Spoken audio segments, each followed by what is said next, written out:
Sejam bem-vindos ao SEAMA. Vamos para o nosso momento de recado espiritual, né? É esse o termo que nós utilizamos semana passada. Eu gostaria que alguém dissesse um número entre 6 e 89. 8?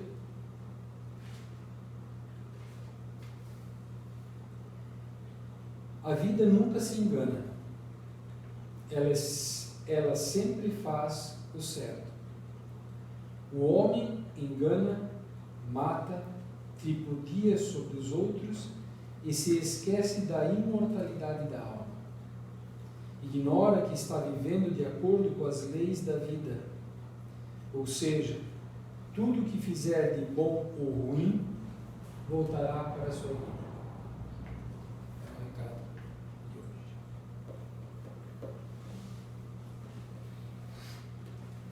Então, vamos lá. É a página 206, no parágrafo onde começa "Mas Jesus".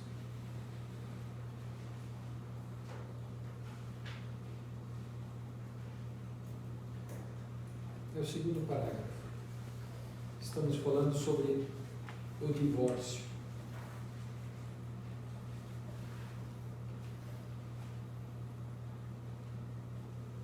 Mas Jesus, Ele mesmo não consagrou a indissolubilidade absoluta do matrimônio.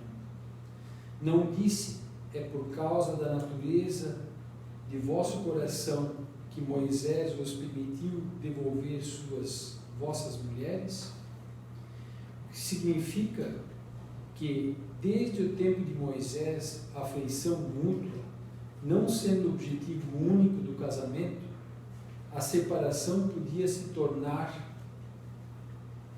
tornar-se necessária. Mas acrescenta: isso não foi desde o princípio. Quer dizer que na origem da humanidade, quando os homens não estavam ainda pervertidos pelo egoísmo e pelo orgulho, e viviam segundo a lei de Deus, as uniões fundadas sobre a simpatia e não sobre a vaidade ou a ambição não davam lugar ao repúdio. Então aqui mais uma vez remonta ao início, né? Que, de forma alegórica, metaforicamente falando, nós vamos cair lá em Adão e Eva, no início da criação da humanidade. E lá realmente as uniões não eram feitas com interesses, segundo os interesses, sejam interesses materiais, sejam interesses da vaidade propriamente dita, sejam interesses envolvendo o poder. Na realidade, uma linguagem simples: eu vou casar com essa pessoa porque eu vou tirar algum proveito desse casamento. Ela vai poder me dar mais conforto, ela vai poder me dar mais riqueza, eu vou poder realizar os meus sonhos casando com essa pessoa. Mas na realidade, os laços que unem as verdadeiras almas, que são os laços do amor, hoje em dia são deixados a segundo, terceiro, quarto, quinto plano. O que a espiritualidade está dizendo, está alertando a humanidade aqui neste trecho, que quando uma união é feita a não ser pelos laços do amor, a probabilidade deste casamento falir é grande. Porque em algum momento, se eu me unir com alguma pessoa, ou me unir a uma pessoa prevendo vantagens materiais, prevendo vantagens no sentido de eu vou me dar bem, em algum momento na longa jornada dela, ou na jornada reencarnatória dela, pode aparecer alguém na vida dela que ofereça algo a mais que até aquele momento o companheiro ou a companheira ofereceu. E como eu estou ligado a essa pessoa por interesses materiais e não por interesse moral e amor propriamente dito, eu vou me deixar seduzir por aquela pessoa que pode oferecer mais do que até então o meu companheiro ou a minha companheira me ofereceu. E esta união, por fim, acaba se dissolvendo. Então, aos olhos da espiritualidade maior, é preferível que essa união feita por interesses materiais se dissolva do que lá na frente haja prejuízos maiores, que não são financeiros, mas morais, das quais um dos dois ou os dois vão perder milênios de reencarnações para poderem resgatar o que fizeram em 1 minuto, em 10 segundos. Porque a união não foi feita pelos laços do amor. Que o amor tudo suporta, tudo supera, não se ensoberbece, não se envaidece, não arde em ciúmes, não agride, não maltrata. Esse é o verdadeiro amor. Resumindo, paciência, tolerância, lealdade, fidelidade, respeito, entre outras virtudes a mais. Então, esse amor que une duas pessoas para constituir uma família e caminharem lado a lado, é uma somatória de virtudes. Não é só o amor do desejo carnal, do desejo do sexo e do prazer. Ele faz parte da união de duas pessoas. Mas o que mantém duas pessoas unidas é a somatória de virtudes. Pois o nosso corpo ele envelhece, o nosso corpo enfraquece, e quando acaba o sexo, o prazer, resta o quê? A amizade, a compaixão, o respeito, a lealdade, a fidelidade. Mas quando uma união é feita baseada somente em dois corpos físicos, bem constituídos, com formas bem delineadas, quando estas formas, este corpo físico, perder a sua beleza material ou física, com ele acaba o amor. Agora, quando esses laços são unidos pelos laços do espírito do amor, independentemente do que acontecer com o corpo físico, essas duas almas vão continuar unidas, porque compreendem a sua trajetória, a sua jornada, a sua missão. Porque talvez inconscientemente já carregam o Evangelho na alma e não no livro. Talvez, se forem ler o Evangelho segundo o Espiritismo, ele só vai acrescentar o que as pessoas trazem dentro delas, inconscientemente. Partindo por esse lado de uma união que poderia dar errado, e as consequências dessa união, e essa união, lógico, nós estamos falando do divórcio, do casamento propriamente dito, mas o exemplo que eu vou dar é uma união de dois amigos, de dois rapazes que cresceram juntos e, enfim, caminharam lado a lado, como irmãos não de sangue, mas irmãos de espírito. E que um ato impensado pode acarretar na vida desse espírito por milênios de reencarnações.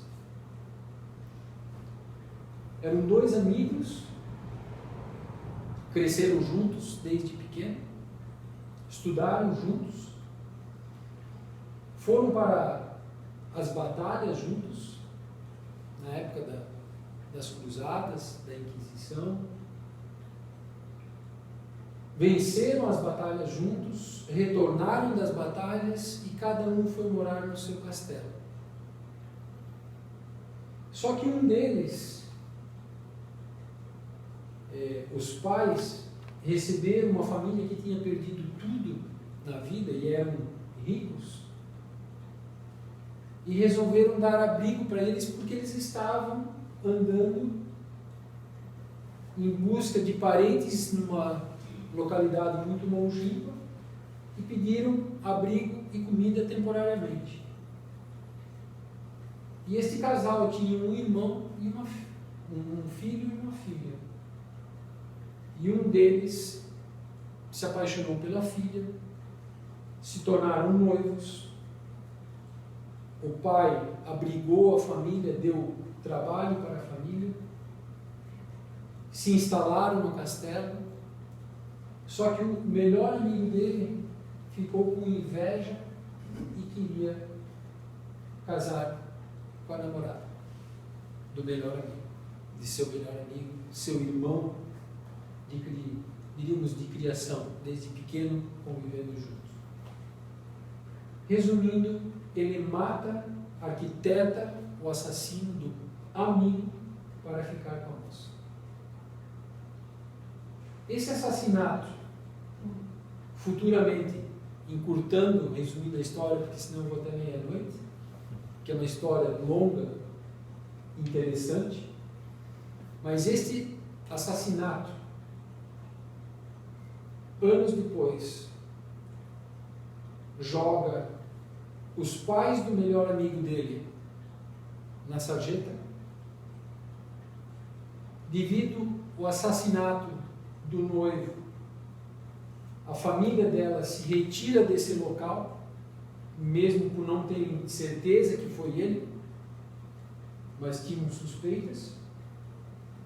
Viajam para uma outra localidade e tentam constituir uma nova família, um novo lar. O melhor amigo, após o assassinato, fica cego. É a lei divina agindo sobre nós, a lei da causa e efeito. Lá na frente todos se encontram. A casa onde ela estava morando juntamente com os pais, o irmão, ela é queimada. Eles vão entrar na casa, ela é destruída e eles acabam morrendo queimados dentro da casa, juntamente com o cara que era o guia do cego, do assassino que se tornou cego, também morreu lá dentro.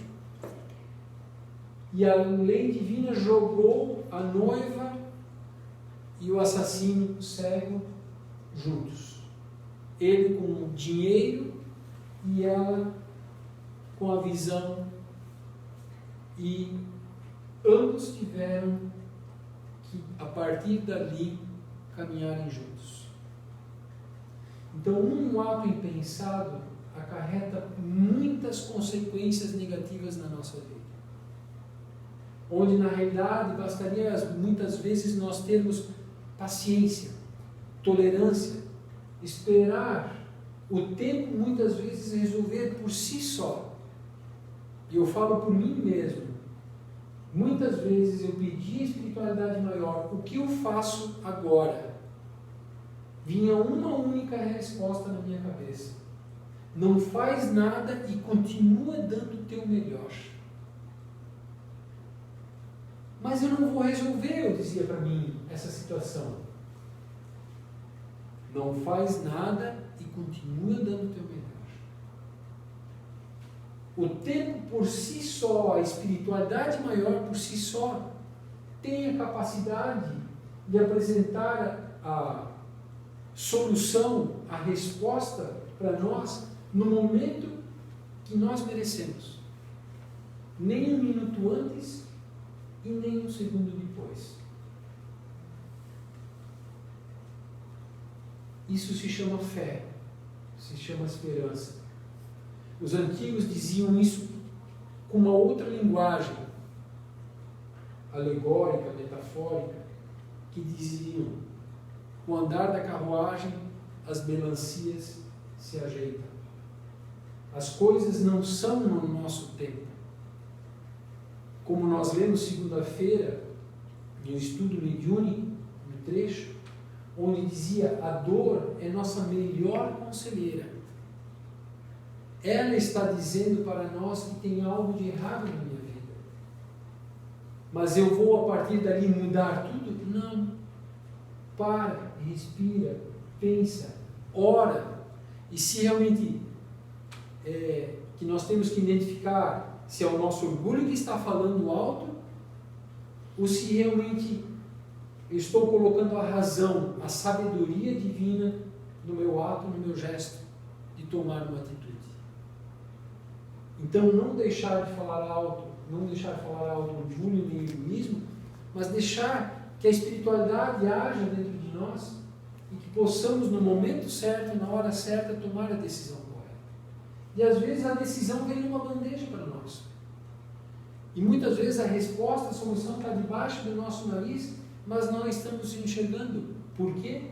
Porque nós precisamos passar por um processo difícil em nossas vidas, da mesma maneira como o ferro é forjado no fogo e na pancada, para poder ser moldado e tomar a forma que se queira dar. Assim é com o Espírito, o nosso Espírito.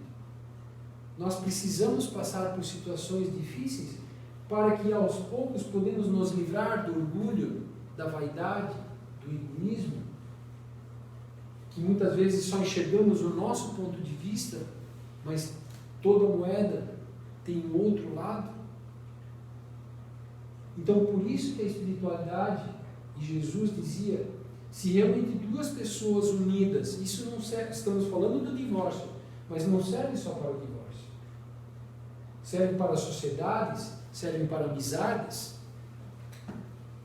Se duas pessoas unidas não se dão bem, é melhor que se separem, do que a partir deste gesto, deste ato, possa ocasionar uma situação da qual eu vou me arrepender milênios e milênios de reencarnação. Vou falar, vou fazer alguma coisa que eu vou me arrepender por muito tempo. Então, muitas vezes é necessário se calar, orar, esperar o tempo, porque às vezes o próprio tempo por si só nos encaminha a resposta, nos encaminha o alívio que nós muitas vezes necessitamos. Vai mais longe e especifica o caso em que o repúdio pode ter lugar. O de adultério, ora, o adultério não existe onde reina uma afeição recíproca e sincera. Proíbe, é verdade, a todo homem desposar a mulher repudiada, mas é preciso ter em conta os costumes e o caráter dos homens do seu tempo. A lei mosaica, nesse caso, prescrevia a lapidação, querendo abolir um uso bárbaro. Seria preciso, entretanto, uma penalidade, e achou na ignomínia que devia imprimir a interdição de um segundo matrimônio. Era de alguma sorte uma lei civil substituindo outra lei civil, mas que, como todas as leis dessa natureza, devia sofrer a prova do tempo. Então, quando uma união é feita por interesses materiais, segundos, terceiros, quartos, quintos interesses, que não seja o do amor, do respeito, da lealdade, da fidelidade, qual é a probabilidade de adultério? É grande.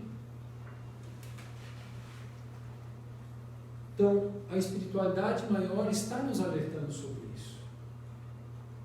Porque eu, cometendo um adultério, estou adquirindo dívidas e débitos, seja para essa mesma vida ou seja para vidas futuras. Então é preferível não se unir quando você já está de consciência se unindo por determinado tempo ou um tempo marcado. Eu quero tirar proveito, a hora que eu tirar proveito, eu me separo, dou um pé na bunda e pulo adiante. Isso tem consequências na vida do Espírito. Isso tem consequências na nossa vida. Então a espiritualidade está falando isso com todo amor e carinho, para que nós possamos nos orientar. Da mesma maneira, por exemplo, quando nós vemos placas de trânsito nos orientando, indicando o caminho, nos orientando a velocidade, ou proibindo determinada situação. Mas se eu não quiser respeitar as leis de trânsito, qual é a probabilidade de eu receber uma multa ou sofrer um acidente? Ou provocar um acidente? Da mesma forma serve para a vida do Espírito. Existem leis divinas que nos orientam, que nos dizem, não é que elas proíbem de nós fazermos algo, mas essas leis divinas nos orientam no seguinte sentido: se você fizer isso, vai acontecer aquilo. Pense bem antes de fazer. Reflita, domine suas paixões, domine seus desejos, domine suas vontades, porque nós somos espíritos ainda em fase de amadurecimento, em fase de evolução. Nós estamos mais ligados à animalidade do que ao homem propriamente dito. Por isso que muitas vezes nós falamos, nossa, aquela mulher parece uma cobra. Aquele cara lá está dando coice feito um cavalo. Aquele cara lá só falta morder, porque está soltando os cachorros. Por quê? Porque nós ainda temos a animalidade dentro de nós. E essa forja na dor, ela vem tentar nos despertar da ilusão que muitas vezes nós nos envolvemos. E na qual também falamos na segunda-feira, a desilusão é o maior remédio que a espiritualidade nos envia. A desilusão, ela nos causa uma dor mais da alma do que propriamente dita do corpo físico. Mas a desilusão é um despertar para as verdades divinas, onde a espiritualidade maior está tentando nos conduzir, para que nós tenhamos menos consequências negativas na nossa longa jornada como espírito. Necessário e supérfluo, o título. 230 e 715. Kardec pergunta aqui: como pode o homem conhecer o limite necessário? E a resposta: o sábio o conhece por intuição, muitos o conhecem por experiência e as suas custas. Resumindo, aquele espírito, na sua jornada evolutiva, na qual todos nós fomos criados simples e ignorantes, simples na constituição física, ignorantes em relação ao conhecimento, todos os espíritos que foram criados e são criados nesse universo infinito partem, diríamos, de uma estaca zero. E ao longo das reencarnações nós vamos fazendo escolhas. E essas nossas escolhas, com essas nossas escolhas, nós vamos enxergando os nossos acertos e os nossos equívocos. Se o espírito resolve se despojar do orgulho, admitir os seus equívocos e olhar para eles no sentido de: eu não quero mais passar por essa dor, eu admito que eu errei, mas vou tentar dar o meu melhor, fazer diferente, mas sem machucar ninguém, sem ferir ninguém, sem agredir ninguém, sem prejudicar ninguém. Quando esse espírito chega nesse estágio, ele começa a ser sábio, porque ele aprendeu com as próprias experiências, na sua própria jornada, o que é bom e o que é ruim, o que é necessário e o que é supérfluo. Se nós somos espíritos imortais e fomos criados por Deus para nós evoluirmos, crescermos moralmente e nos tornarmos espíritos perfeitos, se nós compreendermos isso, nós vamos olhar para a vida com outros olhos. Uma que, primeiro, Deus não castiga, Deus não pune. Deus quer nos educar, quer nos proteger para que nós não caiamos muitas vezes num abismo, mas as leis de Deus são perfeitas. Nós é que não compreendemos as leis de Deus. E muitas vezes queremos brigar com Deus por não aceitar suas leis. Como fez Adão e Eva no paraíso. A serpente se aproximou deles e prometeu o fruto da árvore do conhecimento do bem e do mal, dizendo para eles que Deus não quer que você coma desse fruto, porque você vai se tornar um Deus também, tão poderoso quanto Ele, inclusive você vai conseguir viver sem Ele. E, dependendo, você vai conseguir talvez destronar Deus do trono dele. Então, quando nós agimos por orgulho, por egoísmo, aí nós vamos cair num outro, como se diz, num outro nível, que é a dor, o sofrimento, que aqui diz, e as suas custas, na resposta. Então, pessoas que resolveram aprender e compreender que são espíritos imortais e se enxergam como espírito numa longa jornada, e que hoje eu tenho um corpo físico, amanhã vou ter outro, vou viver numa outra cidade, num outro país ou num outro planeta, vai encarar essa jornada com bom ânimo, mesmo que muitas vezes ela nos teste a paciência, que muitas vezes dá vontade de chorar, que muitas vezes nós vamos nos sentir desamparados, que muitas vezes nós vamos nos sentir solitários, sozinhos, amargurados. Mas faz parte da jornada passar por esse processo. Quem se enxerga somente num corpo físico e passa por essa prova, muitas vezes procura cometer um ato impensado, acabando com a própria vida, achando que vai acabar com o problema. Só que toda segunda-feira, na sessão mediúnica, se manifestam espíritos dizendo: eu tentei acabar com minha vida pensando que os problemas acabaram, ou acabariam.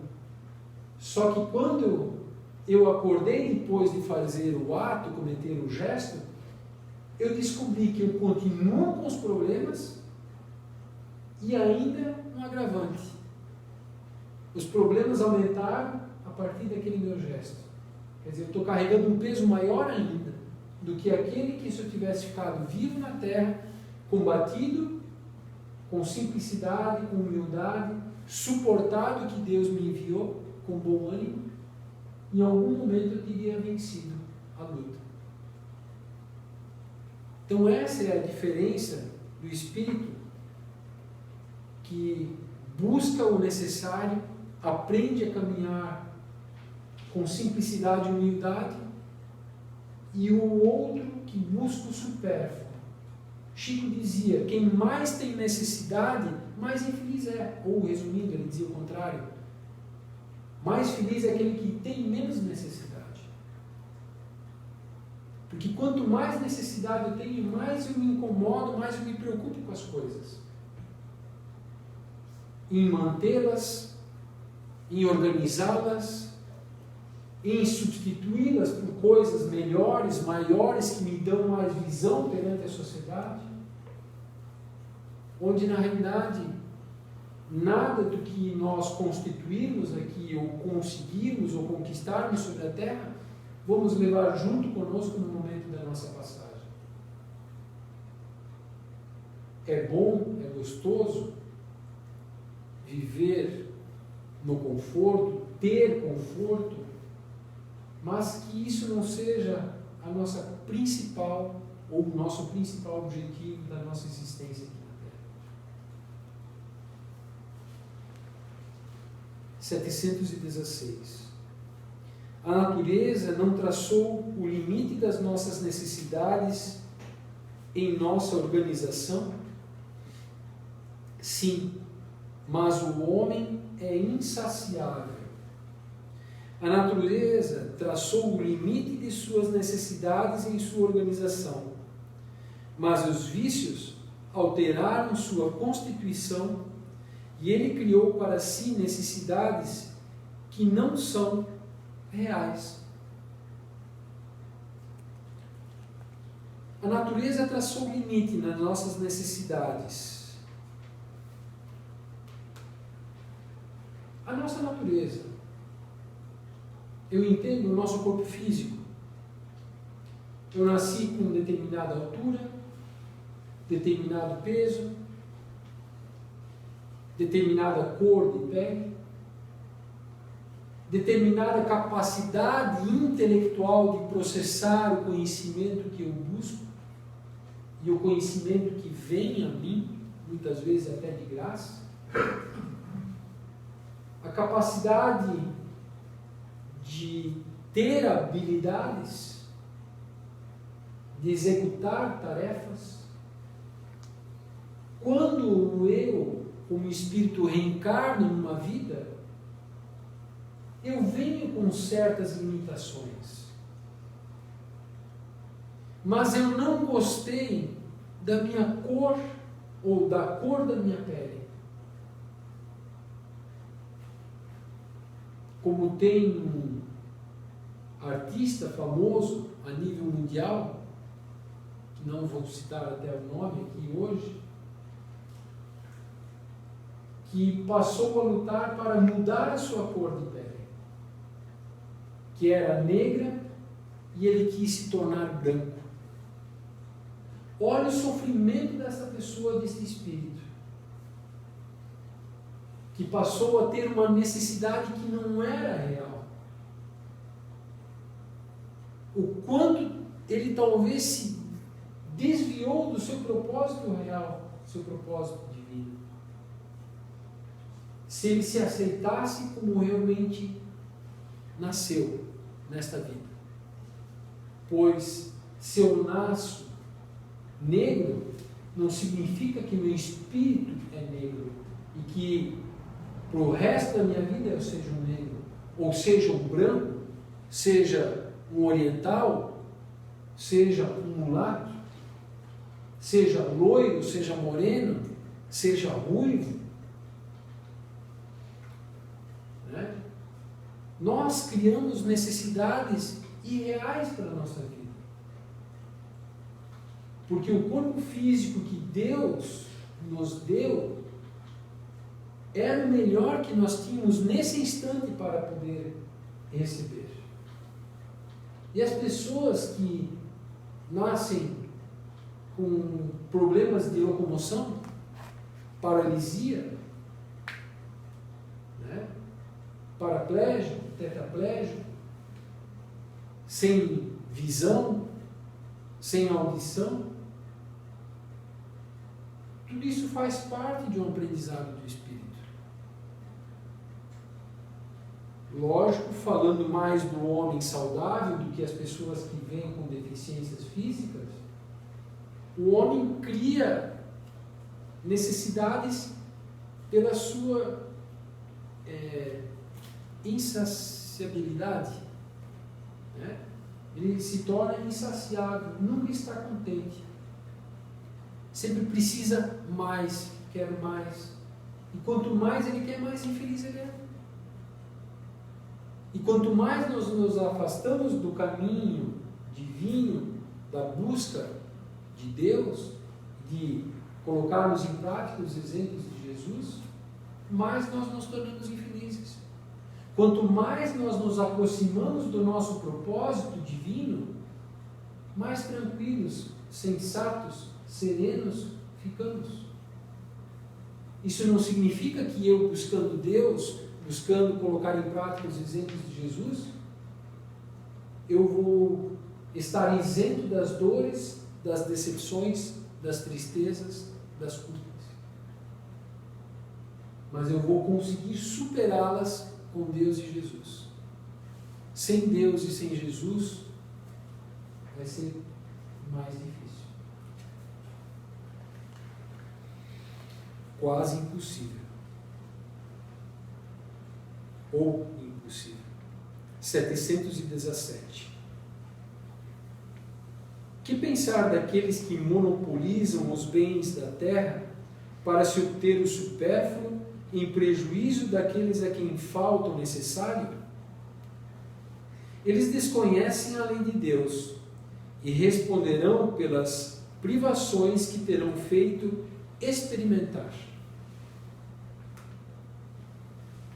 Eu sou um empresário, tenho muito poder, mas muito poder. Escravizo milhares de pessoas para que eu obtenha bens financeiros, dinheiro, poder. E utilizo o trabalho praticamente escravo dessas pessoas para simplesmente curtir a vida, saciar o meu orgulho, saciar o meu ego, saciar a minha vaidade. A riqueza ela é prevista pela espiritualidade maior? Sim. Para justamente a humanidade poder crescer e essas pessoas que têm o poder na mão poder trazer para as que não têm saúde, educação, uma qualidade de vida melhor. Mas o que se faz muito nesse planeta Terra? Se escraviza muitos para o bem-estar de poucos. Bilionários, trilionários ou muito mais do que isso, resolvem criar um time de futebol, contratar os melhores jogadores, pagando a peso de ouro, simplesmente para satisfazer o meu ego, de ver o meu time, os meus jogadores ganhando títulos, sendo campeões. São exemplos que nós temos no planeta Terra. Muitas pessoas sendo escravizadas para que poucos possam obter do conforto.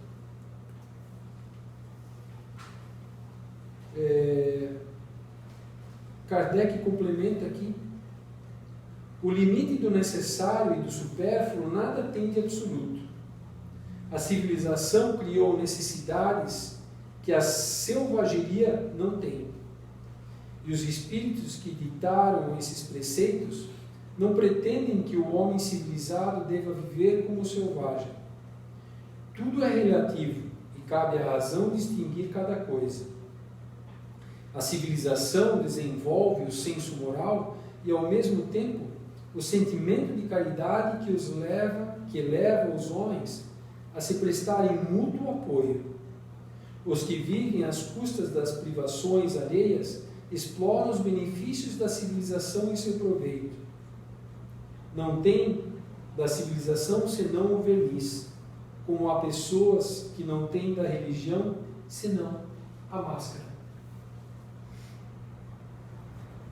Todo mal concorre para o bem. Nós sabemos e aprendemos com a doutrina espírita que existe a lei da ação e reação, a lei da causa e efeito. Tudo que eu planto um dia eu vou ter que colher. Então, esta pessoa poderosa que tem muito dinheiro e escraviza muitos para o benefício de poucos, inconscientemente ele está servindo a lei de Deus. Porque nós aprendemos então, se cada um colhe aquilo que plantou, aqueles que estão sendo escravizados também foram, ou têm uma tendência, né, porque não é uma resposta única, é isso ponto final, né, mas é uma das probabilidades, que tenha sido um rico poderoso que escravizou outros em outra época. E ele só está colhendo aquilo que plantou. Mas este homem poderoso também está fazendo com que a sociedade possa evoluir intelectualmente, cientificamente, materialmente falando, se tornando melhor. Mas isso não garante e não diz que ele seja um espírito evoluído. Pois tudo que nós fazemos de equivocado, um dia nós vamos ter que responder por isso. Então, a nossa sociedade hoje, o que nós estamos passando, são fruto das nossas sementeiras de outras vidas. Deixa eu ver aqui que eu queria comentar alguma coisa ainda, mas acabei dispersando.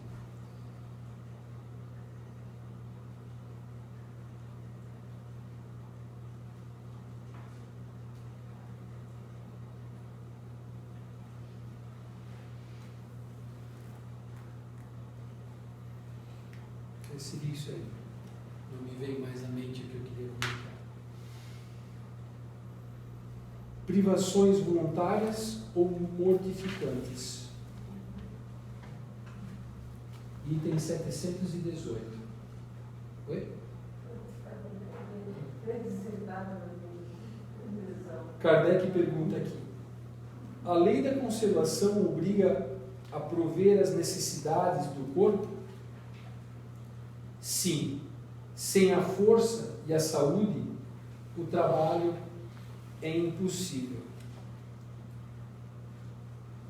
Está falando a lei da conservação, e a lei da conservação, ela também se dirige, ou, enfim, envolve nós cuidarmos do nosso corpo físico.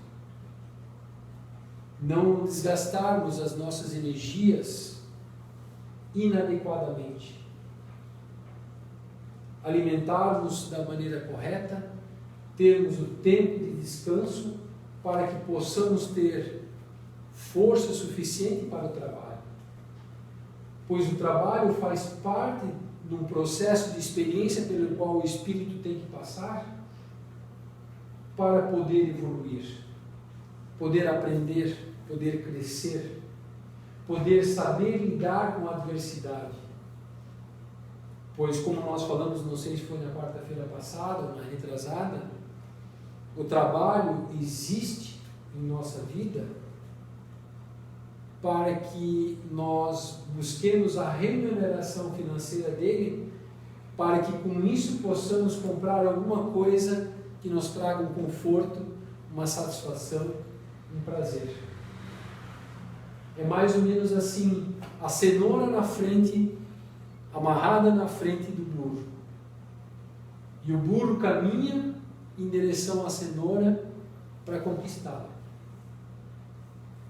Então, da mesma maneira, nós, espíritos encarnados, trabalhamos para que através dessas experiências possamos evoluir, crescermos moralmente, eticamente, como espíritos imortais que nós somos. E se nós não cuidarmos do nosso corpo físico, muitas vezes não vamos poder trabalhar, não vamos poder adquirir o sustento da nossa vida, devido invigilâncias, devido vícios, devido inconformações, devido rebeldias. Então a espiritualidade está nos dando, nesse exato momento, uma dica. Vamos cuidar do nosso corpo físico, porque ele é o que nós temos de mais importante nessa reencarnação, para que nós possamos continuar aprendendo e trabalhando e evoluindo.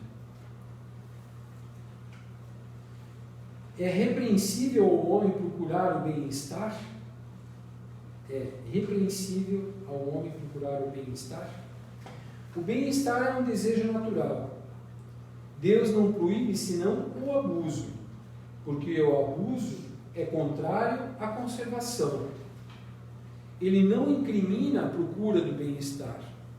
Se esse bem-estar não é adquirido às custas de ninguém, e se não deve enfraquecer nem vossas forças morais, nem vossas forças físicas.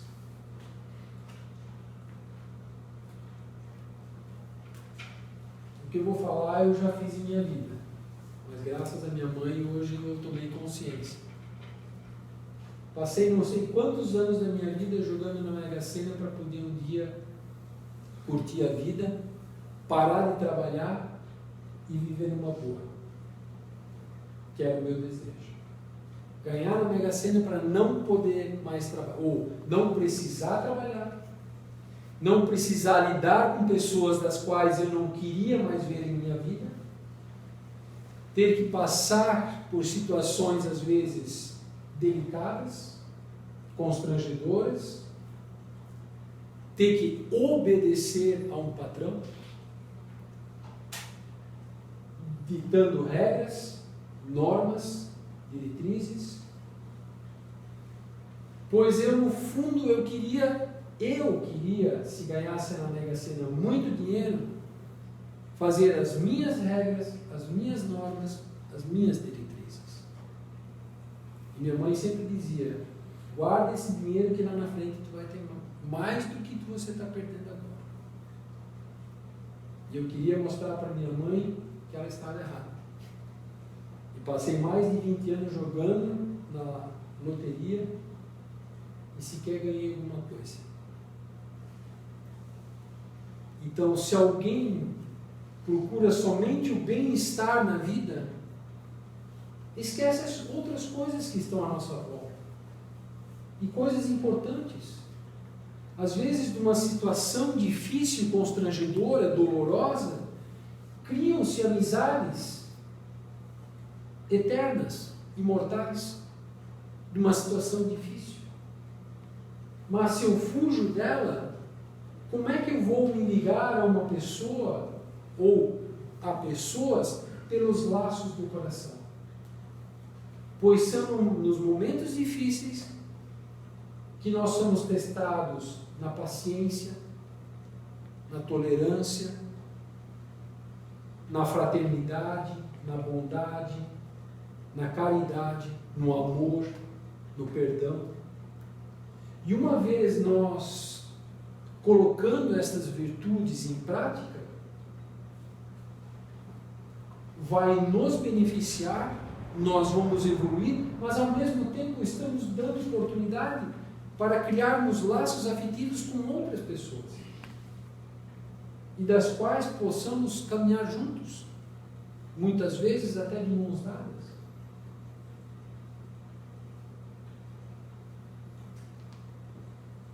Pois, se nós fugirmos a estas tentações, ou expiações, ou provas, enfim, cada um defina como achar melhor,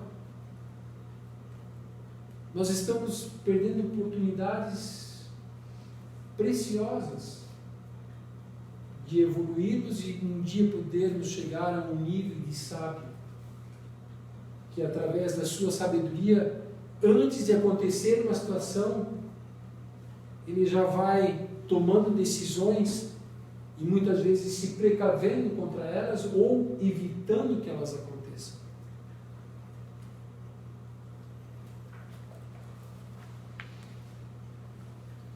(720) As privações voluntárias em vista de uma expiação igualmente voluntária têm algum mérito aos olhos de Deus? Deixa eu ler de novo a pergunta. As privações voluntárias em vista de uma expiação igualmente voluntária têm algum mérito aos olhos de Deus? Fazei bem aos outros e merecereis mais. Quer dizer, as privações voluntárias. Eu não vou mais fazer isso. Talvez tipo jejum, coisas assim, né? Que Oi? Jejuns, coisas assim que Sim. as pessoas se privam, né? Eu não vou mais fazer isso. Mas muitas vezes eu tenho vontade ainda de fazer. Porque ela começa a viver como se fosse uma prisão. Como se diz, essa privação voluntária. Ela se coloca numa prisão por livre e espontânea vontade, trancando a cela pelo lado de dentro e segurando a chave na mão, mas tendo vontade de abrir a cela e sair, correr para o mundo e fazer tudo o que ela tem vontade. Essa é a privação voluntária. E aqui diz, logo em seguinte, se em vista de uma expiação igualmente voluntária. O que é a expiação voluntária? O espírito, ele não tem a necessidade de reencarnar, por exemplo, cego. Mas ele pede para nascer cego, para passar por essa prova. Mas ele não tem a necessidade, porque ele não tem débitos nesse sentido. Mas ele quer nascer cego. Se isso aos olhos de Deus, né, tem algum mérito? Não. Tem mais mérito você fazer bem ao outro do que você se trancar numa jaula, numa cela, pelo lado de dentro. Tipo, colocar para você uma expiação no corpo físico, ou mesmo o espírito que não precisa vir com alguma deficiência física, ele pede, não, eu quero vir com essa deficiência física, porque eu quero agradar a Deus, porque Deus vai ver que eu estou sofrendo e Ele vai me beneficiar. Beneficiar em quê? Materialmente falando? Porque pode ser só materialmente, porque se você pede para vir com uma deficiência física e você não tem necessidade, Deus já está te beneficiando. Já está te dizendo o que você pode fazer e o que você não pode fazer. E você, por interesses secundários, né, você acha que a dor, o sofrimento vai ser visto com bons olhos para Deus. Meio que romantiza. Que ele vai, que futuramente vai te beneficiar em alguma coisa. Não. Sim, Paulo? Romantiza o sofrimento, né? Uma coisa assim. A autoflagelação. Eu vou ficar me autoflagelando. Né? Vou ficar me chicoteando. Deus vai olhar para mim e vai fazer com que eu ganhe na Mega Sena. Milhões e milhões de dinheiro. Não. Até porque se você ganhar esse dinheiro e Deus sabe se você vai fazer bem dele ou não, Ele não vai te dar a oportunidade de ganhar dinheiro. Se não faz parte da tua expiação, ser rico, milionário, trilionário, você não vai ganhar. Então faça o bem ao outro. E como nós vemos no Evangelho segundo o Espiritismo, nós não precisamos ter dinheiro, sermos ricos para fazer bem ao outro. Começa a fazer bem o outro para o outro, simplesmente, muitas vezes, não falando mal dele, não desejando mal para ele, não dirigindo pensamentos negativos para aquela pessoa.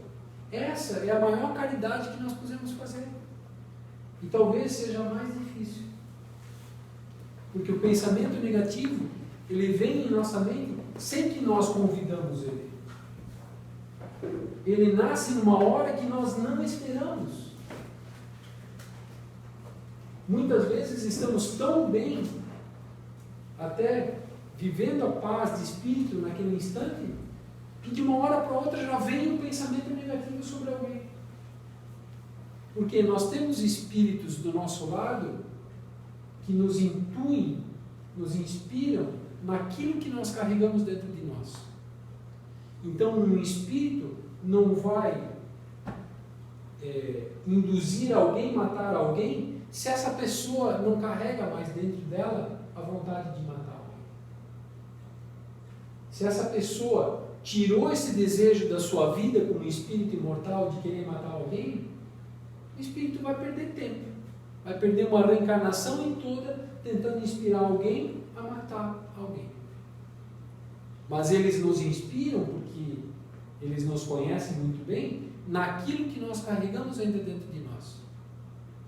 Só seja nossa rebeldia, nossa insatisfação, nossa inconformação. Eles conhecem as nossas imperfeições porque eles nos vigiam 24 horas por dia. Eles percebem quando o nosso coração acelera mais forte devido a uma situação. A pessoa que está do meu lado, não. Ela não percebe. Mas o espírito percebe. Aumentou a pressão arterial dele. Vamos observar melhor e atentamente nessa situação essa pessoa. E vamos cada vez mais provocar mais e mais situações para que chegue ao ponto dele se desequilibrar, trocar os pés pelas mãos. Por isso que a resposta aqui é, aos olhos de Deus, se torna mais louvável você fazer o bem ao outro, do que você se sacrificar ou se flagelar.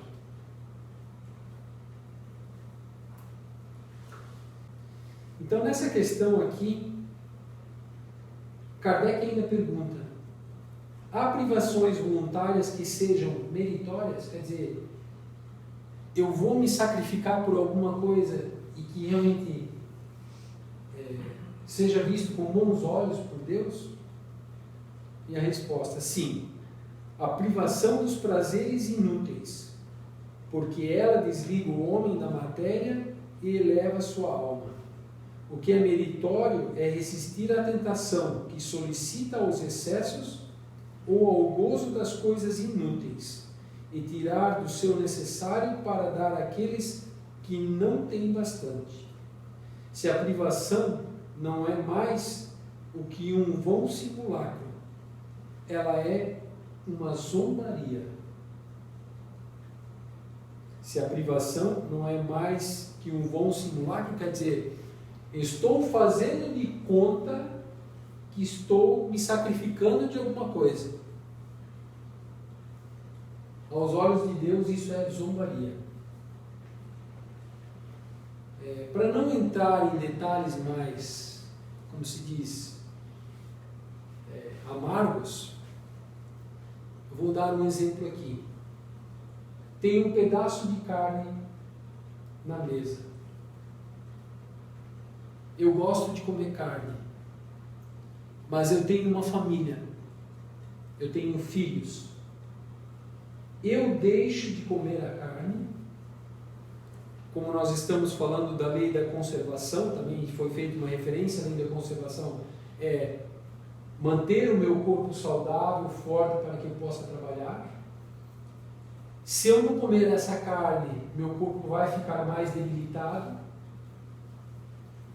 mas eu vou estar beneficiando um outro ser para que ele possa se manter saudável.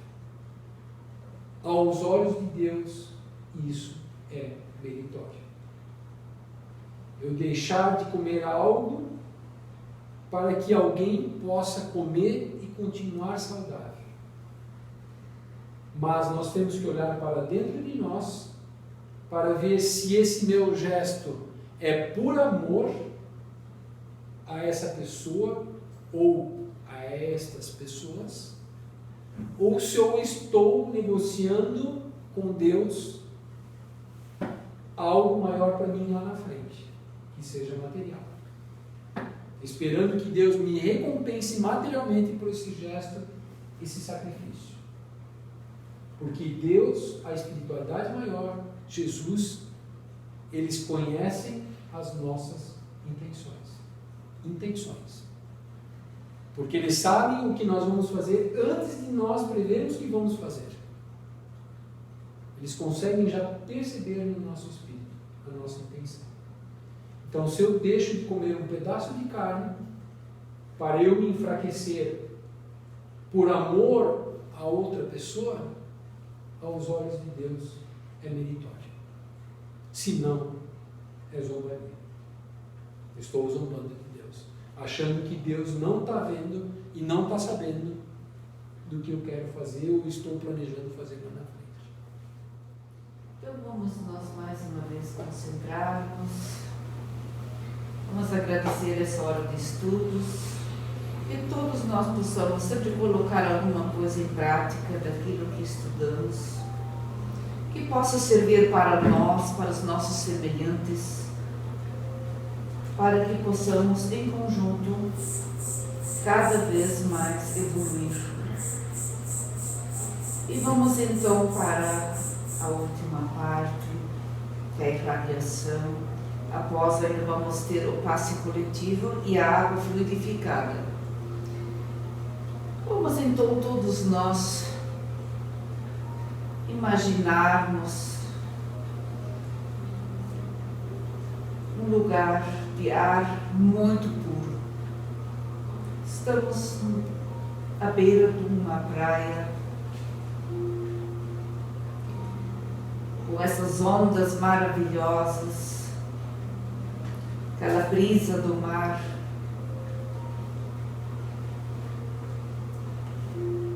nos fazendo acalmar, respirando e colocando para fora todas essas mazelas que andam dentro de nós. E vamos ali mesmo na areia do mar, vamos fazer a nossa corrente de amor, colocando nela a inspiração do lugar onde nós estamos, que é água. Água purifica, o verde, o azul, a cor da areia. E vamos observar também o que temos ao nosso redor, poucas flores ou nenhuma. Vamos imaginar colocarmos algumas flores ali. Alguma cor, se alguém quiser colocar alguma cor a mais. E vamos com isso colocar também o bálsamo da cura, o bálsamo do alívio, das dores. E vamos todos nós entrelaçar mentalmente as mãos, juntamente com o mundo espiritual, com os bons espíritos, com todos os que estão ao nosso redor nos auxiliando. E vamos colocar então esse amor. Vamos passar para o nosso caderno da irradiação aqui do Siama. É aquele caderno que alguns ou todos escreveram alguns nomes, né? Seja reencarnados ou seja desencarnados. E vamos pedir que os bons espíritos possam auxiliá-los dentro das suas necessidades e merecimentos. E sabemos que durante os nossos estudos eles já olharam, já observaram o nome de cada inscrito e já observaram qual é a dificuldade da qual esse ser está passando, seja enfermidade, seja qualquer outro desafio. E vamos pedir também que os bons espíritos possam auxiliá-los, orientá-los no dia a dia. Como também queremos com muito respeito aos desencarnados, os que já desencarnaram há muito tempo, os que desencarnaram há pouco tempo e os que estão desencarnando nesse momento, desencarnaram há poucos minutos, horas, porque todos sabemos que, através dos estudos, o Kardec nos ensina que existe uma perturbação após o desencarne, na hora do desencarne. Quem já tem algum conhecimento espírita, esse estado já não o perturba muito, porque sabem que a vida continua, a vida do espírito, né? Agora, quando é alguém que não acredita em vida pós-morte, que não acredita em nada, que sempre acreditou, morreu, acabou, aí realmente a pessoa tem uma perturbação grande, porque ela nota que ela não morreu, como ela dizia, né? E ela não vai entender e não vai saber o que fazer. Aí vem a perturbação. Mas como, né? E vamos pedir então também a todos que estão sofrendo com alguma coisa nesse momento, seja alguma enfermidade, alguns que estão em fase terminal, alguns que estão com alguma enfermidade, que estão acamados em cima de uma cadeira de roda. Vamos imaginar lá no fundo um pouquinho a vida desses seres, desses nossos irmãos em Cristo,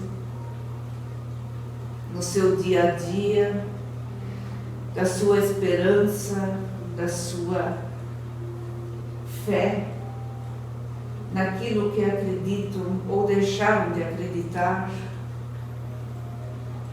Vamos pedir que eles possam sentir também essa nossa corrente de amor, sentir que há amor, e onde há amor, há fé, há esperança.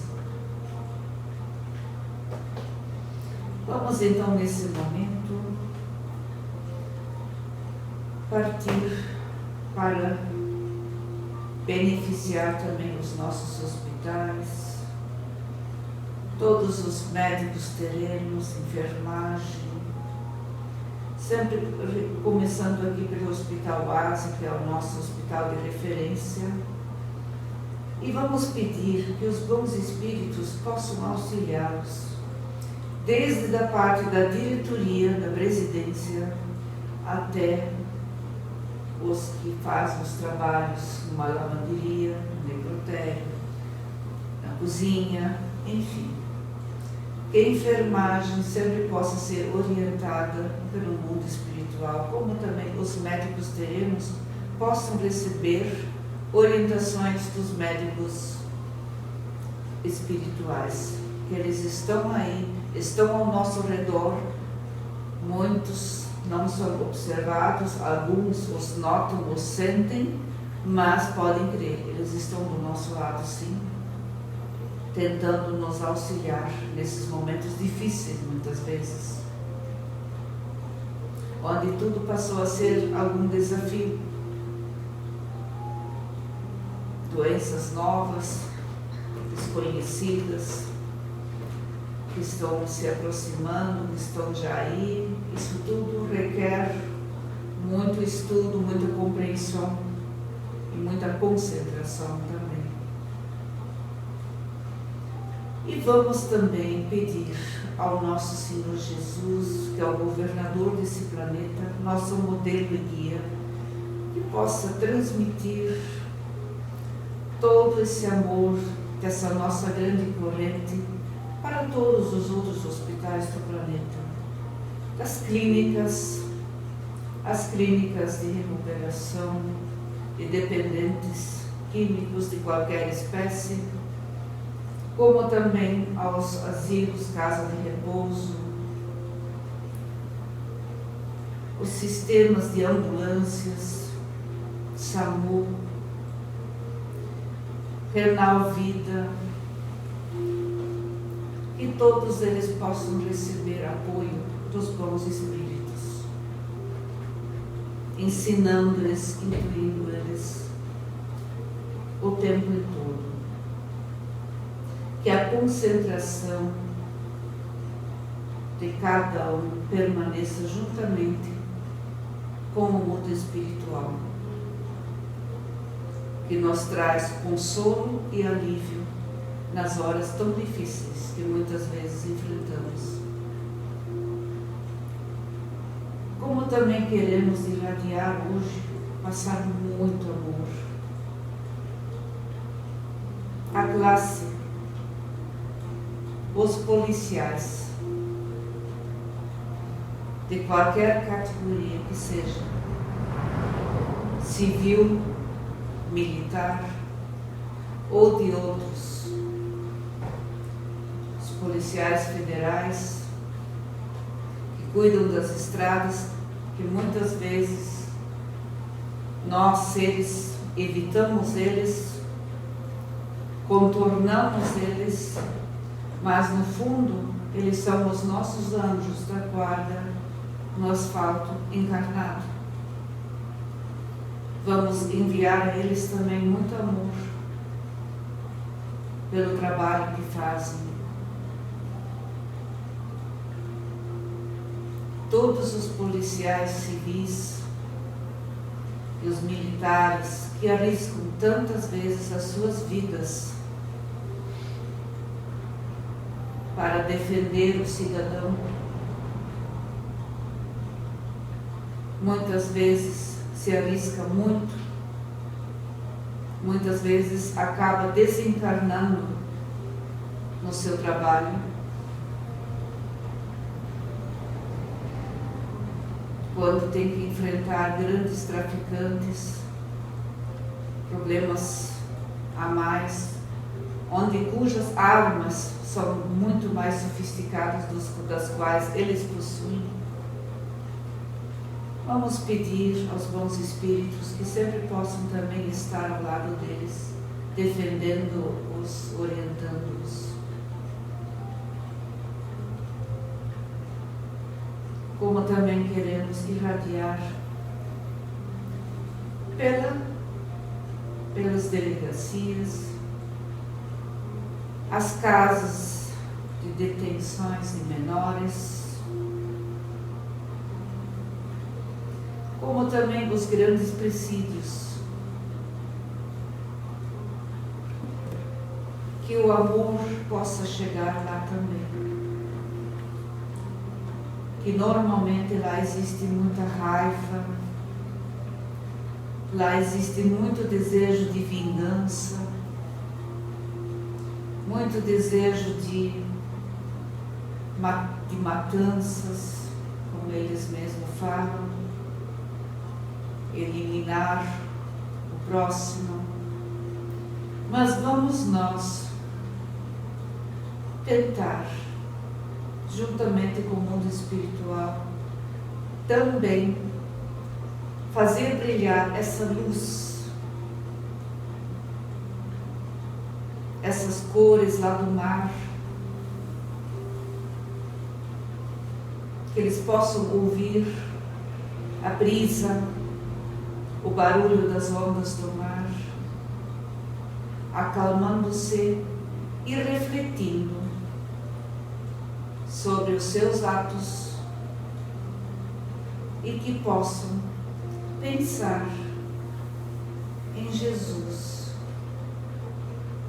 nos bons espíritos, e que também possam se melhorar, que possam sentir mais amor do que ódio, mais desejo de ser feliz do que se vingar. Que a paz esteja também com eles. E vamos então nesse momento convidar os nossos obreiros que vão servir para que os bons espíritos possam passar as energias, os fluidos para todos aqui presentes, até vamos enviar, se alguém se lembrar de alguém que não pôde estar aqui hoje, mas talvez esteja necessitando muito desses fluidos, vamos também imaginá-los, trazê-los para cá mentalmente. Vamos pedir então aos bons espíritos que através dos obreiros possa passar esses fluidos, essas energias renovadoras para cada um. Vamos elevar o nosso pensamento a Deus, a Jesus. Cada um mentaliza aquilo que veio em busca. Se alguém estiver com alguma enfermidade, algum órgão não esteja bem de acordo, estiver com alguma dor, mentalize essas energias renovadoras penetrando esse organismo cansado. Esses fluidos fazendo uma renovação, como se fosse uma renovação do sangue, uma troca daquele sangue, como também uma renovação das células mortas, cansadas. Vamos substituí-las por células novas, para o bem-estar da nossa saúde física e mental, como também do nosso perispírito. Cada um imagina do seu modo uma cor verde, uma cor prateada, penetrando em seus corpos físicos.